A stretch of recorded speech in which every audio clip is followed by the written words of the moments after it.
1931ची जनगणना घेतली आणि तुम्ही त्याच्या जीवावर आरक्षण घेतलं. तुम्हाला त्यानेच आरक्षण दिलं इंग्रजाच्या जनगणनेनं. इंग्रजाच्या जनगणनेनं आरक्षण दिलंय तुम्हाला. मग तुम्ही कोण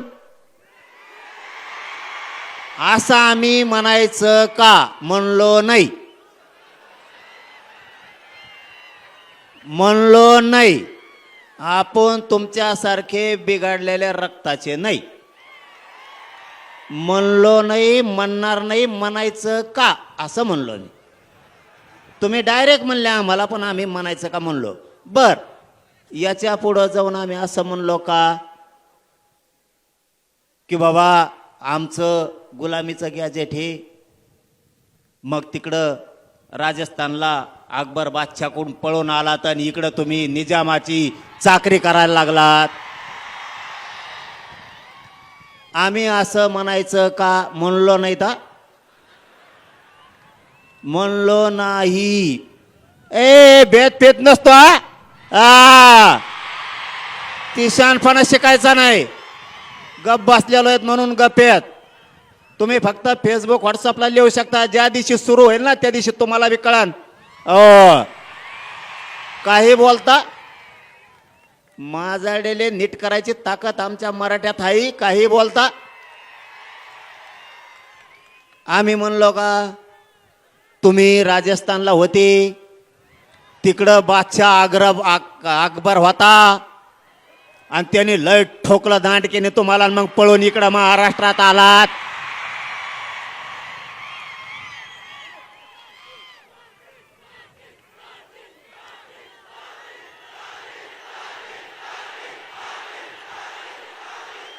आणि मग तुम्ही निजामाच्या जाणारा संभळणाऱ्या बनलात. व्यापारी म्हणून आलात आणि राज्यकर्ते बनलात. चला व्हा माघारी. आम्ही असं म्हणायचं का? म्हणलो नाही. अरे ग बाई, लय बोलता येतं सगळ्याला. मापात राहावा. याच्यासाठी झक मारायला मराठ्याने तुम्हाला 30 वर्ष निवडून नाही दिलं.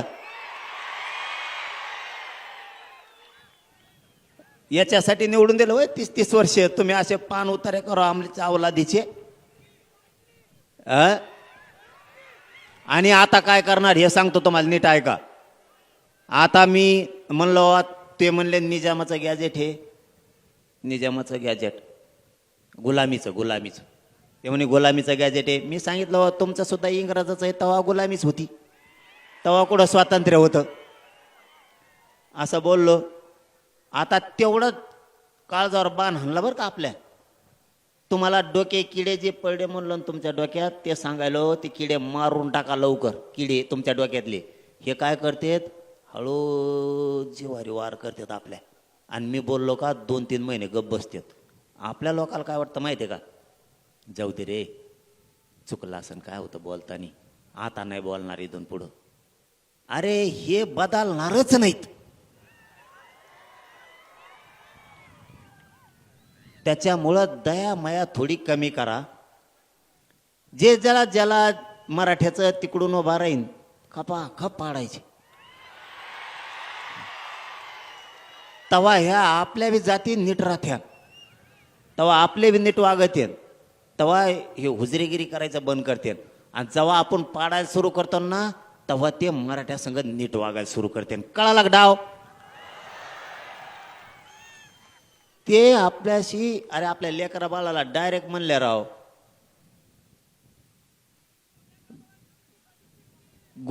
गुलामी, आपल्या लेकराला डायरेक्ट गुलाम म्हणलं गेलं. त्याचा अर्थ असा होतो. आणि मग तुम्हाला लेकरा बाळापेक्षा मोठे ते आहेत का? म्हणून गपजारी बसले ते आपल्या मीडियात बोलतात जाहीर, आणि लोकात म्हणतात चुकलं बरं का, इथून पुढं नाही बोलणार. मीडियाने ऐकलं ते, आणि मग लोकात बोलून काय करतो, मीडियात म्हणा मग सोडून देतो आम्ही. हे जिवारी वार करतात, कळून देत नाहीत. तिसरा मुद्दा 2 सांगितले, शासक बना प्रशासक बनवा.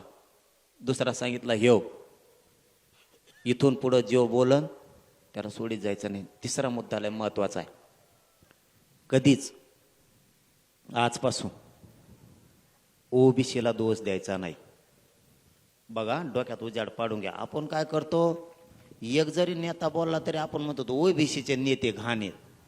ओबीसीचे नेते नाही, याच्यात ओबीसीचा काही संबंध नाही.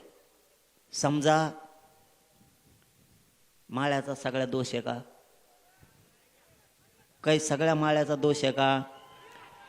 ते सगळ्या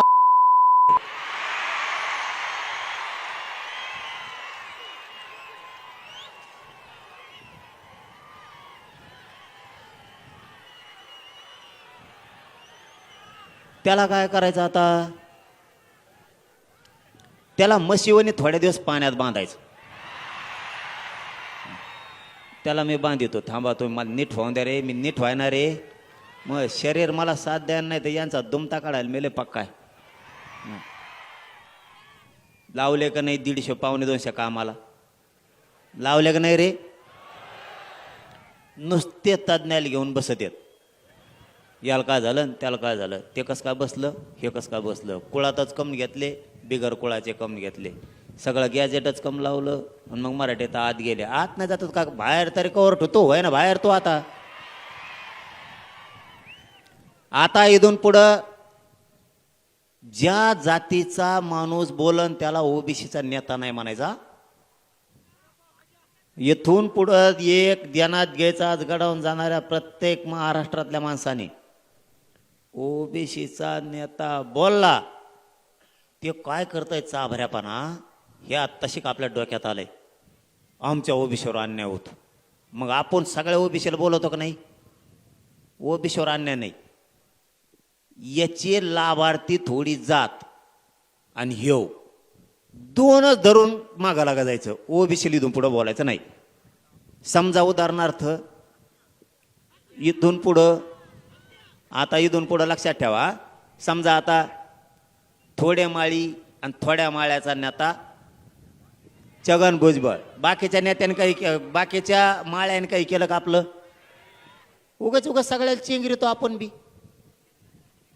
छगन भुजबळ आणि त्याचे लाभार्थी माळी तेवढीच जात, बाकीच्या माळी आपली. धनगराचा नेता आपल्या विरोधात बोलला, धनगराचा नेता आपल्या विरोधात बोलला. समजत आहे तुम्हाला मी काय बोलतोय? धनगराचा नेता आपल्या विरोधात बोलला, सगळ्या धनगराचा संबंध नाही. ते थोडं ते 10-5 त्याचे धनगराचे लाभार्थी आणि त्यो बाकीच्या धनगराला देणं घेणं नाही. त्यामुळे इथून पुढं जो जातीचा बोलन ना त्याला त्याच्या जातीत तोलायचा, आता ओबीसीत तोलायचं नाही. म्हणजे बाकीच्या ओबीसीचा बिचारे लवार, कुंभार, ढोवार, काजी असते, धोबी, परी, नावी, जेवढे या उगाच गव्हासरची किडे रागडच काम आहे. आणि सगळ्या ओबीसीचा फायदा 2-3 घेतात, ही एक लक्षात ठेवा. एक आता चौथा मुद्दा सांगतो. आपल्याला 7-8 दिवसापूर्वी विखे पाटील साहेबाचा फोन आला आणि त्यांनी सांगितलं की बाबा तुम्ही दसऱ्याला आंदोलन डिक्लेअर करणार आहे हैदराबादच्या गॅजेटसाठी आणि सातारा संस्थांसाठी. मी नारायणगडातल्या सगळ्या बांधवाच्या साक्षीनं सांगतो,